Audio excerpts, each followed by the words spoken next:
greetings. Again, we're not in the lab. We're in the back cave. We're in the back cave. And yes, the guest tonight, I might go and say he's a special guest, but I don't necessarily want to do that because we're doing something. And tonight is about the book. This evening is about the book. Now, some of y'all, when y'all hear the book, automatically, some of y'all from Savannah, y'all think it's from around the Thai country. When y'all see something tied to Savannah about the book, it's Midnight in the Garden of Good and Evil. That's what you think about. We ain't talking about that. There's another book that I'm not classifying as being the book. And he might gonna say it's the books. That's correct, books. The books. And so tonight on Run Tell That, we have the president of ATR, Our Black Media Network, Our Black Media Channel. That's all things relevant. We have the co-founder of it all. That is Julius Hall, Mr. Brother Julius Hall. Glad to have you here, Julius Hall. That's why I normally want to say to you, glad to have you here. Well, I am glad to be here. I am so glad to be here. It's a happy feeling to be here with you today, my brother. Reverend Betty Jones, we're glad to have you too, Reverend Betty Jones. But Reverend Betty Jones, I'm going to let you know you're a great supporter of ours. I'm not happy right now, Reverend Betty Jones, because in this book, I'm just going to get it on out the way. That's what we got. That in the book, when y'all read this book, Julius Hall has written a book. He's written 2 books. You got 2 different versions of one of the books. You got a PG version and an X-rated version. It seems to be, it's called, what is it called? I'm gonna let you go. What's the name of the book? Crossing the Line. It's the Julius Hall story. It's like a Lifetime movie right now. It is like a Tubi movie. That's what's about to happen. That's why I know that's what's about to happen. And go ahead, the other one. It's The Journey. And what this is my book of poetry. It's his book of poetry. Julius Hall says that he's been writing poetry since he was in school. When he was like an adolescent, he's been writing poetry. That's correct. Now, not that I find that hard to believe, but I'm going to say this to y'all. I'm going to get it all out the way right now. When y'all read, because it was Councilman Thomas Barbie of Port Wentworth who said something to me. He had read the book and he said, "You're in the book." So I'm thinking that I'm in the book. I'm acknowledged. Probably, you know how you do the acknowledgments and other stuff like that. Thank you. So that's what I thought. That's what I had thought. Then he like, it's in a chapter. So I'm like, it's in a chapter. I'm like, wow. I was like saying to myself, wow, it's in a chapter. So I can, my mind is like, it was like, it was, dancing sugar plums going around my head. I'm like all excited about like dancing sugar plums. So, I'm like, yeah. Then I like begin reading something about free. I'm like, whoa, he got free. I'm going back in time. Free. I'm like reading it. Then I continue reading. Then I was like about the Controllers concert. I'm like, okay. I'm like, wow, he's really going back. Then I started reading some other stuff. And then I heard, and some people had not said to me, you cost Julius Hall $20,000. That's correct. I'm like looking at like, what the word? I'm like, so people now saying you cost him $20,000. You did cost, because you were promoting the concert and I had to go out of town and you were the promoter. You were the vice president of student government affairs at Savannah State back then. And you and the company that I was with, Free Incorporated, which was me and a bunch of other 8 police officers and 2 of their brothers. It was 10 of us. We partnership with you all to bring the controllers here. And you were supposed to get out the crowd. You were supposed to rally the crowd, get the students out there to pay that money to come see that concert, fill the whole stadium up. 2 things happened. You didn't do the job and it rained. So I see they're going to stick to it. So I just want to let y'all know. It's in the book. It's in the book. It's a true story. But it wasn't me. True. It wasn't me. Just to say, it wasn't me. And so we're gonna move on into this, right? We're just gonna roll into it because again, I had to get that off my. I had to get that off my. I had to get it off my chest. So again, because I know y'all, everybody looking at people looking at me kind of funny. That they like, oh, he cost him, and they be calling out the owner. They be like, Claude cost him. They be called. So they got all the business right now. So Julius Hall, we're gonna say this to you. What moved you to write the book? Now we're gonna say what moved you to write the book. Well, I'm gonna tell everybody what moved me to write the book right after I tell them this. It's evident that is true in the book because what happened was we were looking for him to sue him because of what he had caused my company. And so he went from being Claude Lee, and we couldn't find him to serve him. Now his name, if you can look on the thing, it said Jamal. Amir Jamal Torre. We did not know that he had changed his name to an African name. So we couldn't find him. So he knew that he was going to be sued. He was a senior out of Savannah State. So guess what he does then? He goes to damn law school. He goes to law school so we can't sue him, so he'll know how to defend himself. Anyway, read the book, people. I'm telling you. The story is right there in here about Jamal Torre, a.k.a. also known as Claude Lee.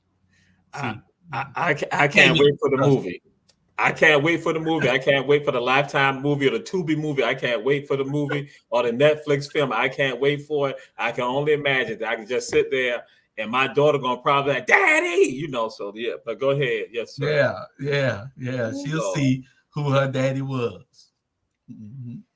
So what inspired me to write the book was I was sitting back with a lot of time, and I realized that when I look back over my life, that it was kind of interesting.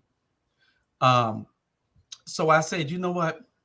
Here's a rags to riches. Well, not real riches, but you know how he's mediocre. Rags to riches to rags to riches story. Rich as in your life being meaningful, not rich as in having a whole bunch of money. And so it was a rags to riches story. And so we're in the full phase of it now. So I'm saying, at the time it was still rags when I wrote it, but I knew that if I ever had a chance that I could make my life meaningful again. So I said, let me write the book now. And, this is the two books. I wrote them I've been writing this book all my life. Since I was in 8th grade, I've been writing poetry. And I had a teacher, Miss Ethel Lambert, that just told me that I was going to be a writer. And here it is, 50 years later, I'm a writer. 48 years later, I am that writer.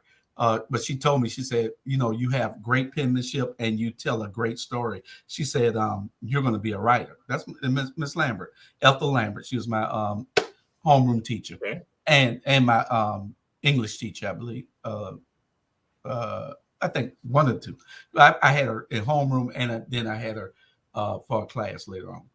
And so I that book, The Journey, this is my journey. This is the poetry that I've written over the course of my life. Then this book, this is where I figured that I would tell my story. Mm-hmm. I've started on book 2 to this. This is part 2, because this only goes from when I was born until the day that I was released from prison. And that's where this goes. So I have to write from when I came home to tell the story now. Okay. So this book is full of explicit stuff. So there's 2 versions, like you said. You got one version where you can get the PG version, which is less sexual content. And then you have the rated R version, which is a whole lot of sexual content, about 15 more pages than the first book. And it's $30 for this book, plus $3.92 shipping and handling if we have to mail it to you. And it's $20 for the less sexual content, plus $3.92 to mail it to you if we have to mail it to you. But you can get these books at ATR Media Group, atrmediagroup.com, www.atrmediagroup.com. We'll put it in the in here after a while, and you'll be able to see it. All right. But any other questions that you got that I can answer without defaming you and you have to sue me? Oh no. We it's all good. I already got it out, and you came with stuff, and that's why right now I'm sitting here saying, my God, Vivica Fox is about to get with him. He's going to negotiate with Vivica Fox, and they're gonna have a Tubi movie, and we just gonna be. They're gonna probably have a watch party. We're gonna sit right there, and I'm just gonna be just like looking. I can only imagine Charlie Brown gonna have Denzel playing him. I don't know. Morgan Freeman's gonna play Bernard Brown. That's young Bernard Brown, middle-aged Bernard Brown, and Bernard Brown today. That's gonna be Morgan Freeman doing him. So I'm just throwing that on out there. So who's gonna play Charlie Brown? I thought you said Denzel. Charlie wanted Denzel to play him. So but then later I think he did gonna say he wanted Bill Dukes. Bill Dukes is alive. People think Bill Duke is dead. Bill Duke is alive. Bill Dukes is alive. So I guess that'll be Charlie Brown. So with regards to that, we're gonna say often some people think that their lives are not important and that their stories are not important. And I've said this at times to folks. I say you got a story that needs to be told, and that how do you deal with that person who feels that their story is not important? They may not have, say, the rags to riches story, but just in general, how do you get that person to understand the value of their own story and that something should be done about it or told? Yeah, well, everybody's story is important. It's just whether you want that story to be told or not. But your story is just as important as anybody else's story. You just got to take the time to tell your story. You have to take the time to write your story. If you can't write it, then you need somebody to ghostwrite it. I've been writing all my life. I write several columns now. I used to write for a newspaper. I've been in several magazines with my poetry. Even while I was locked away, my poetry used to appear in national publications. I used to see these poetry contests and enter them. And I'm in several books in the libraries across the world for my poetry. I just ain't never told nobody, but my poetry was awarded to be in several books. I guess that's why somebody called me an acclaimed author. A renowned author, whatever he called me. I said, hell, I ain't got no money from it. I guess just being acclaimed, I guess just the status. I don't know how. All right. And so now y'all got Reverend Betty Jones. Even y'all got Reverend Betty Jones saying that she had heard the excerpts from Councilwoman Alicia Miller Blakely, and that it sounds almost like it'll be a great soap opera. Again. You're right, Dr. Betty Jones. It probably will be a good soap opera, but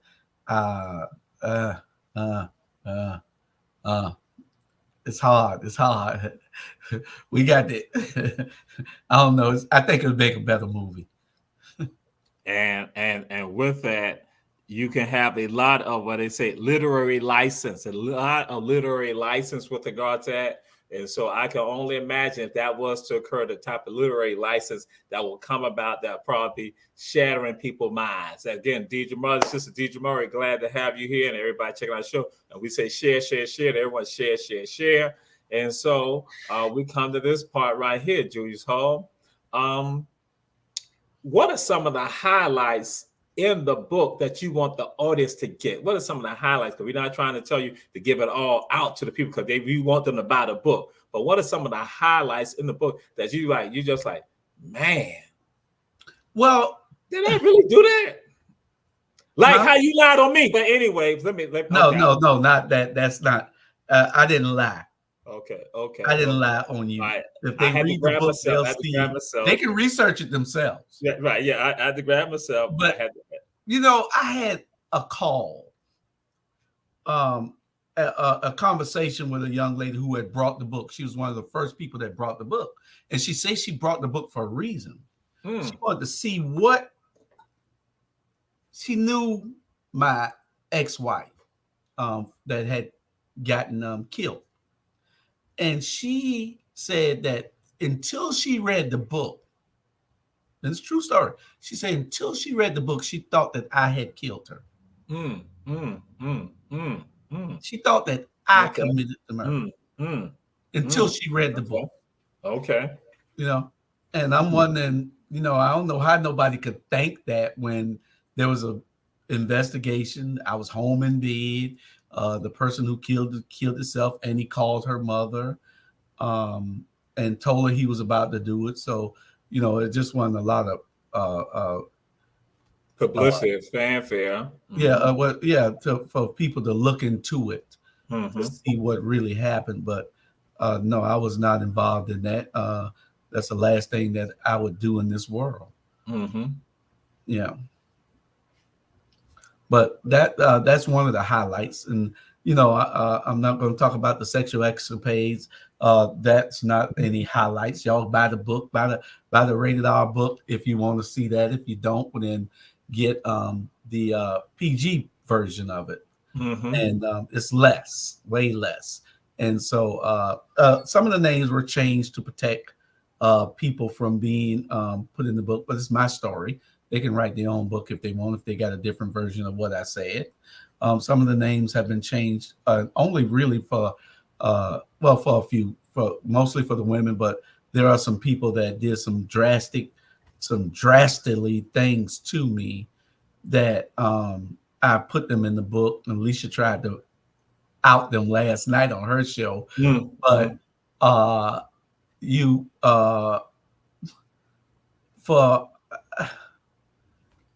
but you know, we're gonna leave it there. I said what I said. I did what I did. You know, one of the questions people have for me, and they see me now today, that they think that I should be ashamed of something. Go ahead. You know, how the hell can I? You want me to continue to pay for something that I've already paid the price for? You know, one woman said, she told me, she said, "You walk like you are MF." You know, I say I have to. I say because see, I can't let nobody think any lesser of me. I can't let nobody control how I operate. I run me. I am the captain of my ship. Okay. You know what I'm saying? So I can't let you figure that you have something on me that's going to hold me hostage. Ain't no hostage taken over here. Okay. Once paid, a debt is no longer a debt. I paid my debt. So I don't owe nobody. I walk in the room and I own the room. I don't care who in the room. It could be Obama. It could be Joe Biden, Kamala Harris. It could be the King and Queen of England. They are not more important than me when I enter that room. I am the most important person in any room that I am in. Any room. And I show it because you're going to see that's how I act. It's not going to be no little meek running in the corner, hiding, wondering if anybody watching me. All eyes are on me. I'm that guy. So that's just the way it is. Okay. All right. So what we're going to do, Mr. Producer, we're going to go to a commercial. We're going to go to a commercial and come back and continue this conversation about the book, the books, the book. Let me see where they at. Okay, here she goes.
Greetings and greetings. We are back here. We are back here. We're not in the lab. We are here in the back cave. And we have with us Julius Hall. He is the author of 2 books.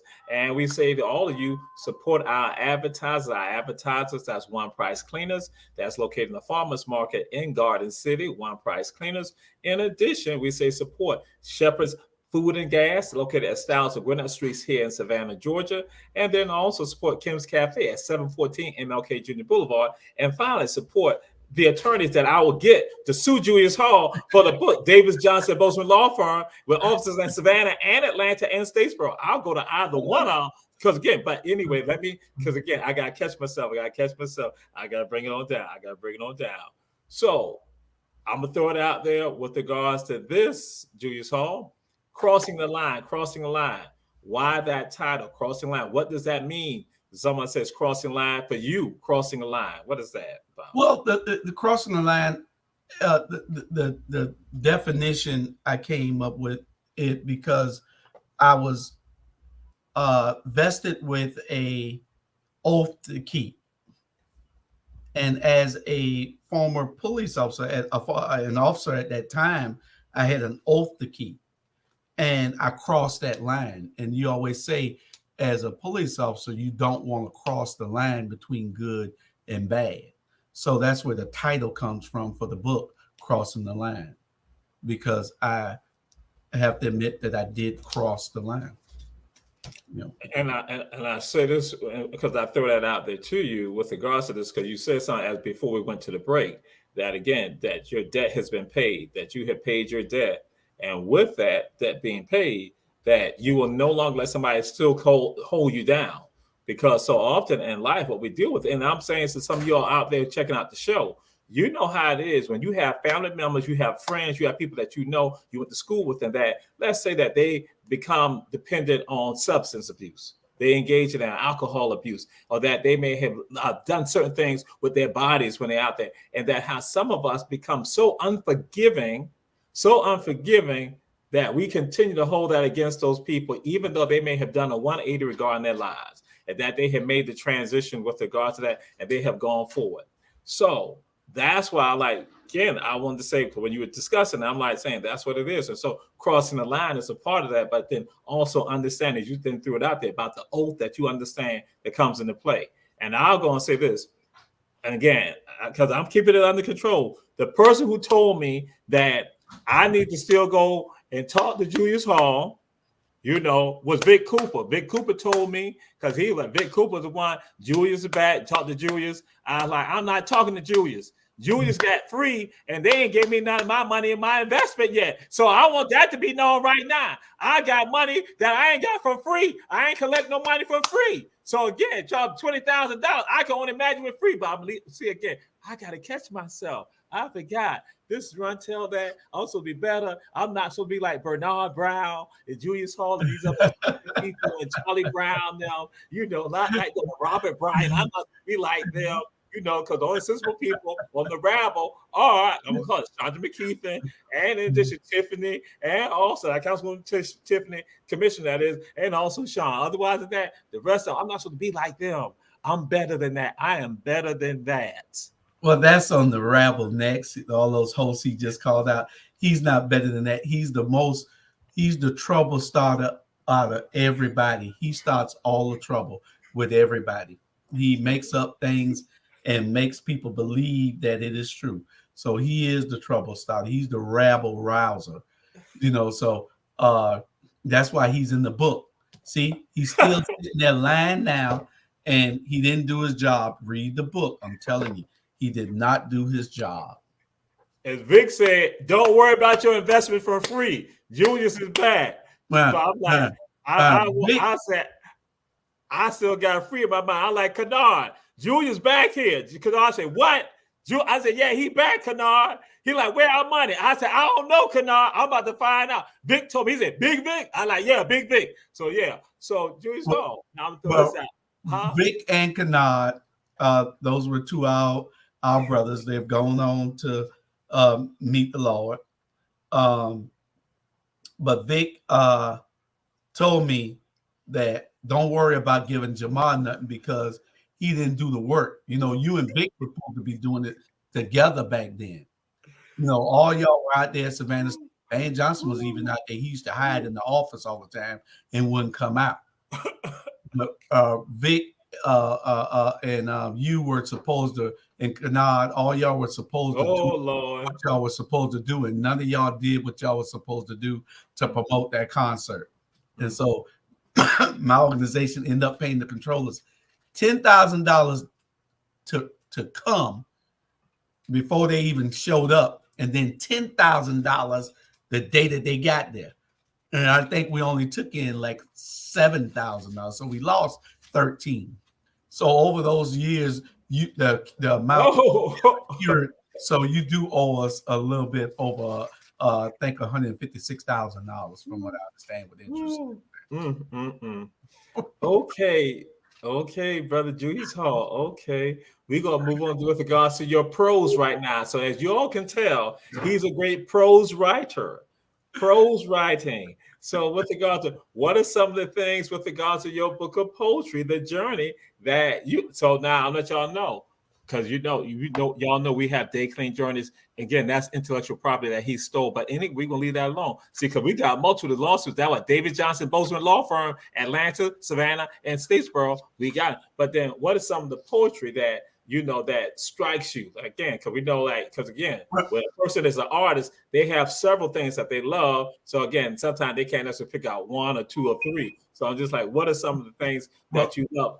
Pieces. Well, if you look through his 86 poems through here, 86. It should be 87, but I had one stolen from me when I was in high school. It was called My Lady. Somebody borrowed it from me. Terry Lloyd Brown had borrowed that book, that poem from me, and I never got it back. And I tease her about that right now. Today she's Jewish. I didn't steal that poem. I said, Terry, you was the last person I let hold that poem in ninth grade, and she stole that poem, and I never got it back. So Terry, you got poem number 87. But anyway, it's 86 poems. Yeah, all y'all be in this book, all y'all. But it's 86 poems in here. I write about everything. I write about mostly I write about love. I'm a very caring person, and I write about love a whole lot. I write about experiences in my life. I write about the criminal justice system. I write about religion a lot also. And you can give me anything. And I'm gonna tell you a secret. Some of these poems I wrote for people, and all the poems that I've written I don't have in here because I wrote some that people didn't want me to have ownership of after I wrote it, because I used to charge them to write poetry for their girlfriends or their wives. And so those poems belonged to them once I wrote it. And I used to, I'm serious, I used to charge $150, $200 for a poem.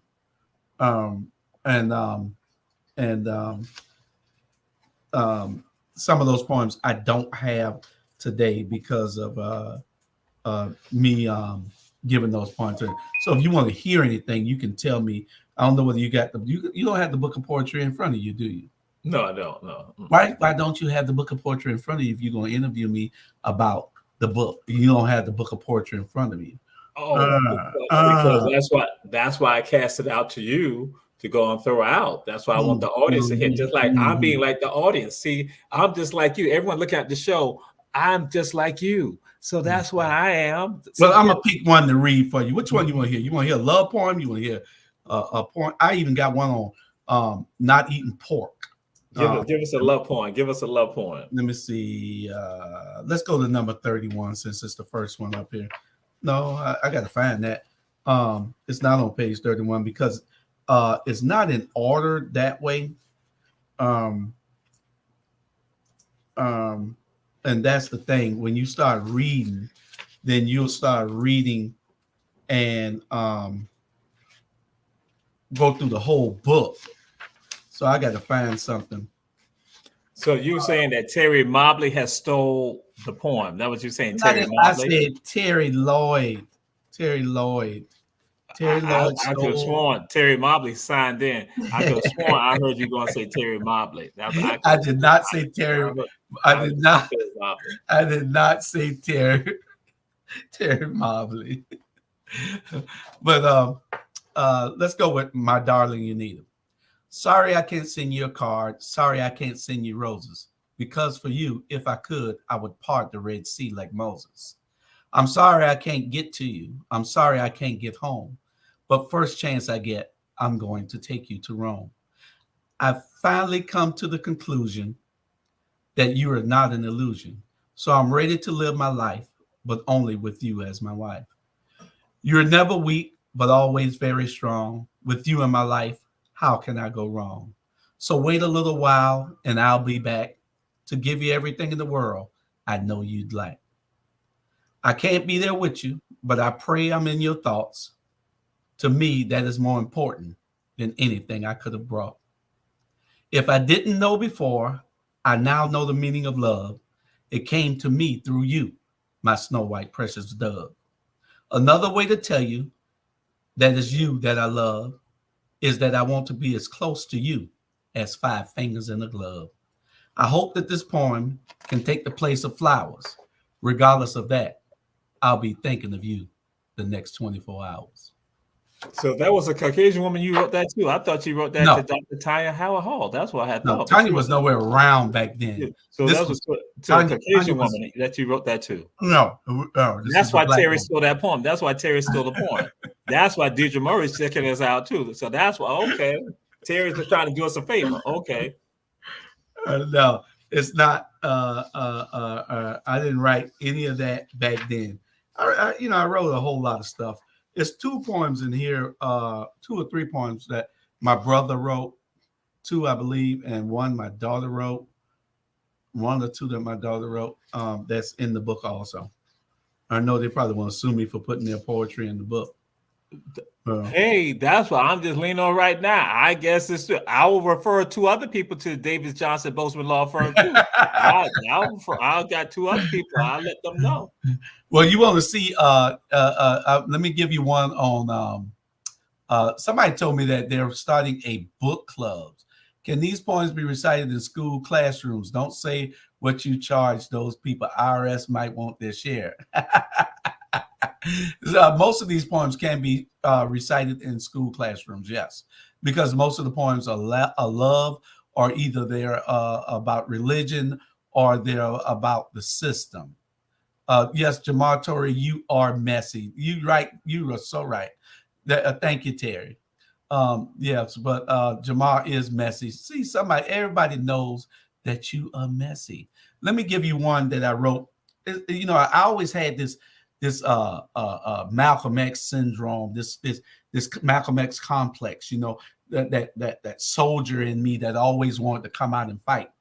And I'd be sitting back and I see things happen across time, and I want to always write something on it. This one is slavery, suffering, and death. You beat us up, you killed us, and you made our hearts ache. The more crude you be, the more we take. Then one day, we finally got tired. We stood together thinking your time had expired. You gave in here, and you gave a little there, but still holding us down with more than we could bear. Little did we know it was just one of your tricks. It was like going to a party and getting slipped the mick. Of all the bridges we built, and the roads we've laid, for over 400 years, we've never gotten paid. How could any of this be deemed justified with all the black people that have died? Everything you said we had to obey, or you put a whip to our backs and have it your way. For years we cried, oh Lord, send us a guide. But every time God would send one, we'd run and hide. You brainwashed us into loving a white Jesus who was divine. And this is where I believe we lost our damn minds. I guess we would call it the era of lost hope, the era of lost sight, until along came Louis Farrakhan carrying the light. We were wrong not to fight when told to withhold. It's time for our hearts to grow hard and cold. We must stand as one, showing that enough is enough. We're not putting up with no more of this devil stuff. I guess I'm just one who will always complain because I'm not with the old cliche, no gain, no pain, no gain. You might call me crazy or you might call me bold, but I already know you must win to get the gold. You control all the money and nothing is made simple. Want to know more? Just read Secrets of the Temple. One thing's certain in this white man's pursuit of wealth, blacks have only gotten slavery, suffering, and death. Okay, Julius Hall. Okay, okay. All right. We give you some kudos with regard to that. We give you some kudos. That was February 4th, 1992 when I wrote that. Okay, okay. All right. So what we're gonna do, we're gonna come back. We're gonna come back with some hard hitting stuff, with regards to Run Tell That and Julius Hall. The book. We say the book, because again, no longer Midnight in the Garden Good and Evil. That's no longer be the one we call the book. But we gonna now know the book is Crossing the Line. And that is both versions, PG and also R-rated, because there's some lies in it, but we're gonna leave that alone. But I'm just saying. So we're gonna go to a commercial and come back to Run Tell That with Julius Hall, author Julius Hall, poet Julius Hall, right here. Oh, guess what I'm gonna say? Guess what? I'm gonna throw it out there right now. And he is the West Savannah laureate. The West Savannah laureate. That's Julius Hall. The West Savannah laureate. We're gonna dub him that. We're gonna dub him that. The West Savannah laureate. Okay. So I'll be waiting to get my reward or my award. All right.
Back, Ron Tell That, and we have the president and co-founder of ATR, Our Black Media Network, again on YouTube, Roku Television, and also on Facebook Live. And that is Julius Hall. And Deidre Mervin said that is all right. That is outstanding. That's the truth, Julius Hall. So again, everybody's checking it out. Y'all see Julius Hall, the author, the writer, and the West Savannah laureate. So again, I ain't giving up no money and nothing like that. I'm just saying, I'm not putting out just give you a title. I'm just saying, if you want to use that, you can go and use that. I'm just saying, I'm freely giving that to you to go ahead. If you want to say, I'm the West Savannah laureate. So with regard to that, that's cool. I'm just throwing it out there. So poetry, why is poetry important? Well, poetry tells a story. When you don't want to, some people just say what they want to say and they don't know how to express it. It is times when I've said what I want to say, but then I felt compelled to put it in stanzas to express my story where it would always be told, and that I might say something to you and we don't remember any of it 5 years from now. But if I write it down, then I can always go back and tell you what I was thinking at that point or at that particular time. Okay. All right. And with regards to this, what are the things that touched you with regards to some of the people reading your poetry? And what were some of the reactions with regards to some people who read your poetry? You said what were the reactions Some of to? the reactions. What are some of the reactions that you got from people who read your poetry or heard your poetry when they've gotten the books? Because people want to do some book parties and other stuff like Well, that, with regards to crossing well, the line, but not with regard to the poetry. You want to find out with regard to that. well, to be perfectly honest, um, the poetry book is just as good as the autobiography, because this is a lifetime work. This is a lifetime read of my life story, but this is a lifetime work here. Um, and my engineer is over here, my goddaughter, she over here, and she listening to the two poems I read. She said, "Oh man, that was good. I gotta read your poetry. I like that." See, she's never taken the time to look into to that. You know what I'm saying? She was telling me that during the break. You know, but when I write what I feel, I write from my heart. A lot of my poems I write in a what you call it? I write poetry that rhymes. Um, I do have poetry here that's just telling a story instead of poetry. I try to. It's like the rap songs. You hear all the rap songs; they rhyme. Everything is one line after the other. All my poetry, some of the poetry, especially the love poems, could be made out of songs. And I wanted that to happen. That's what one of my dreams was, to have somebody like um back then it was Gerald Levert, but right now I would love somebody like Maxwell to sing my songs. I used to want Gerald Levert to sing my songs, but Gerald died. But I used to always say, hey, I'm gonna put my poetry to music. And that's one of the things that I hate that I didn't do while I had 21 years to think about, was that I wish I would have learned how to play different instruments, you know. And if I had learned how to play different instruments, I could have wrote the music to the lyrics, you know. And because it was, and believe me, I was in the music room one day, because again, they got music room, bands room. Federal prison is different than prison that you see on TV. It's totally different. It's a totally different atmosphere. It's like night and day. And you have so many amenities in federal prison, and I was in federal prison. Um, and I walked in, and I promise you, I walked in the music. I was outside the music room, and I heard this song being played, and it was so deep that it drew me to the music room to go inside. And I opened the door and went inside, and there was this young kid in there playing it, and he knew how to play the piano, and he was in there playing a song that he had wrote, and it was I believe me, it was the most deepest song I have ever heard in my life. I'm talking about, it was really, really gripping. It really touched me to hear this young man play that song. I don't know where he's at or what. Here, take that from me and find out what she wants. Um, and so it was really gripping to hear that song, and to I want to help this guy to I think he was in there for carjacking. So he was like 20 something, but he had like 66 years for carjacking. But the song was so deep. I'm talking, it was a deep, deep, deep, deep song. And I loved it. But I say that to say I ran across so many talented people while I was in there. I'm going to write. It's going to be a fifth book also. The third book is coming up. I've already started to write it. And the fourth book, well, it's going to be the fourth book. The fourth book is going to be a collaboration of me and guys that I've met over the course of the years with their short stories and poems. Because I've met some very talented guys. I'm talking about some very, very, very talented people, and that the world doesn't know that they exist. And I want to bring them to the world. That'd probably be another part of what we do at ATR Media. So you have a whole lot to do because we need a publishing part so young people can tell their stories, young people can write their stories, and we can publish those stories that of people that nobody's ever heard of. I've read some great stories in prison, and I've ran across some guys that were just some awesome talents, you know. Okay. And so Bernard Brown is checking out the show. Bernard Brown, you came to the show late, but guess what? There's going to be a Lifetime movie or a Tubi movie that Vivica Fox is going to be producing. And so Bernard Brown, it has been determined that Morgan Freeman will portray you. Morgan Freeman will portray Bernard Brown in the Tubi movie or the Lifetime movie with regards to Crossing Lines. Bernard Brown, you and Morgan Freeman look just alike. So yes. He said he gonna sing all the poems. That's what he said. He can't sing. He can't sing, but we're not even sweating that with him. So again, he's gonna be portrayed by Morgan Freeman. I'm looking forward to that right there. So now there's another element we want to get into with regards to this. Some people feel that, hey, I want to write, but then I don't have the machine in place for me to do that. I don't have the machine in place.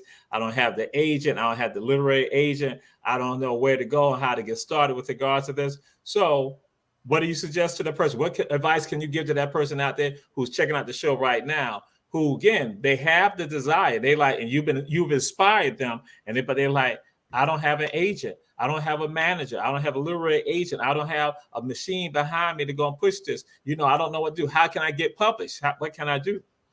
Well, all I can tell them is don't quit. Like I said, I've had my poetry with me for over 40 years. I've had I wrote this 13 years ago. 13 years ago, I wrote this. I only went back in to change the names. I didn't want to change the story. I was being lazy anyway. It's a few mistakes in here that I didn't go and do the editing. So just do what you do and try to put it out. You don't want to put some very flawed stuff. This is flawed in both of the books because I didn't have the money to pay a person to sit back and make sure that everything was done properly. I had a person, the book author, Natriel Powers. She's awesome. She helped me with everything to get it to where I got it on Amazon. I'm going to be doing in the next couple of weeks, probably when I get time, things slow down a little bit. I'll be doing the audio version of it, of both books. So I'll do that later on, but that takes a lot of time. Or you could pay somebody to do it also. So we'll see whether I pay somebody to put it on audio. But I'll tell that person that wants to write is to just start writing. Just start putting your story on paper. If you can't write, then you might want to, or you're too lazy to write, then get your a voice recorder. What's it called? A recorder, dictate machine, and just talk it all out. I started doing both. I had somebody come in to write in the book with me, Sandra McKeithen, and because she had wrote a book or two herself, and she started. And when she started, 2 weeks later, she moved to Houston. She was taping everything I was telling her about the book, everything. And I'd already wrote it. I'd already written it. And she wanted to get other stuff to put in the book to make it right for everything that was in the book. So she was getting my story. And so, but all that fell apart. And so I just went with what I had. Now, book 2 of this autobiography, it'll be a little different because I've already started to write it, and I can take my time and do it right. I did this poem in less than 70 days 13 years ago, and I had nothing but time to sit and write. And writing is a task. You put down what you want and what you're thinking on paper. So it's really a task to hold those memories or hold those thoughts that you want to put on paper and get it down right. All right.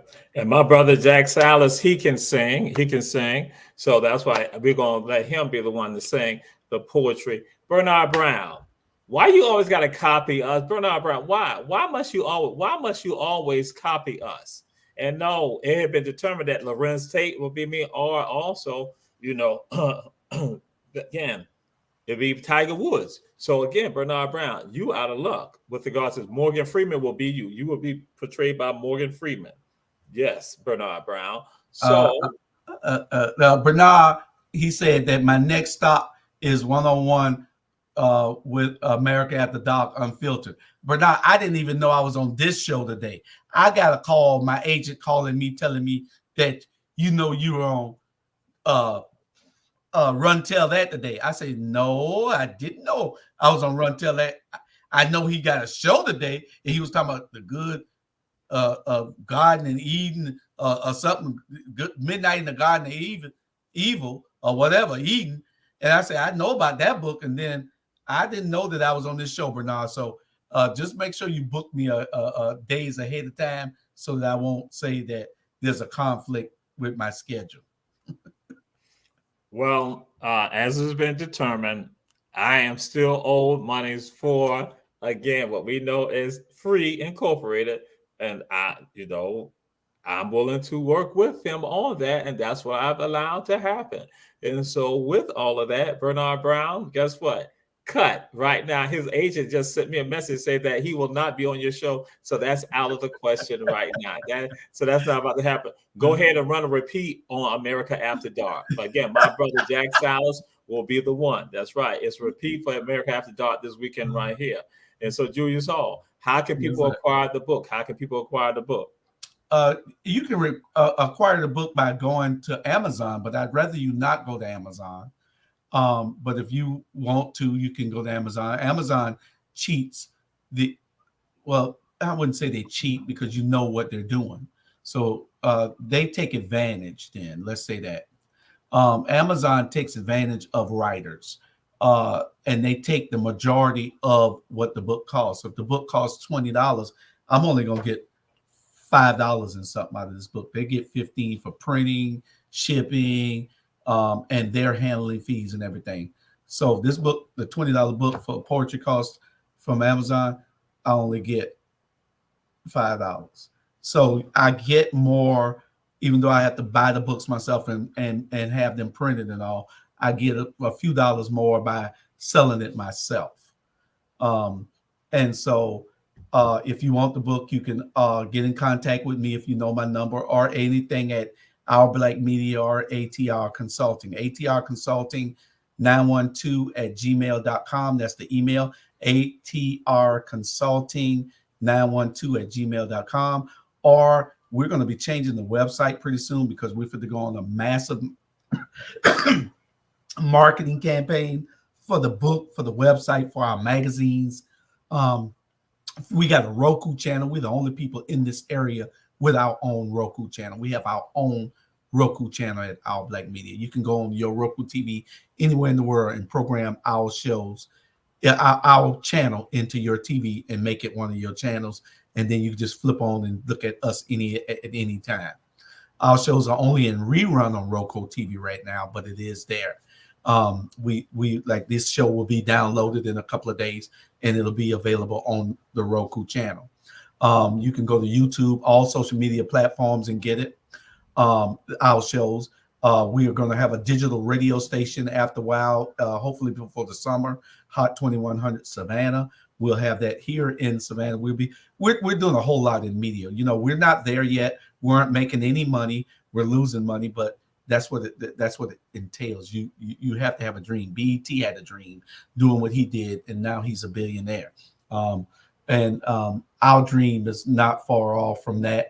We just got to keep striking the stone, and that's what we do. I appreciate everybody. You, Bernard, Robert, Sandra, Charlie Brown, my producer over here, and my other producer, it's a whole lot of us that make what happens happen on this platform, and I appreciate everybody. We are a team, and everything will be, if there's ever any reward, then everybody will get a part of the reward.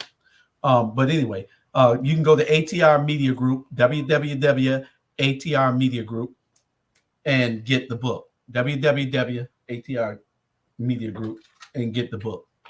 And what's the titles? What's the name of the books? The book is my book of poetry is The Journey,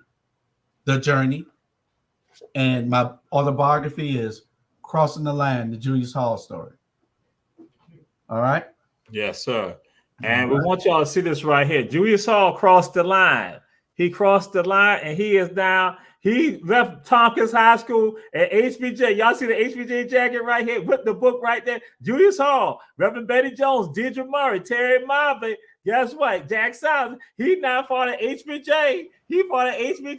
And this has been the end of Run Tell That, Mr. Producer. End the show right now. Mr. Producer. Mr. Producer, end the show. Cut. We see y'all next week. Julius Hall, HBJ, 8 on Eastern Red Avenue. Y'all see it right there. That's right. Y'all see? There used to be a talking little blue cat right there. You see the book right there? That's right. Julius Hall. They gave me an honorary. Jacket. Mute him. Oh, wait. I can mute him myself. I can go and mute him. All right. So, Mr. Producer, we ended the show. This has been Run Tell That, Julius Hall. That's right. Good night, everybody.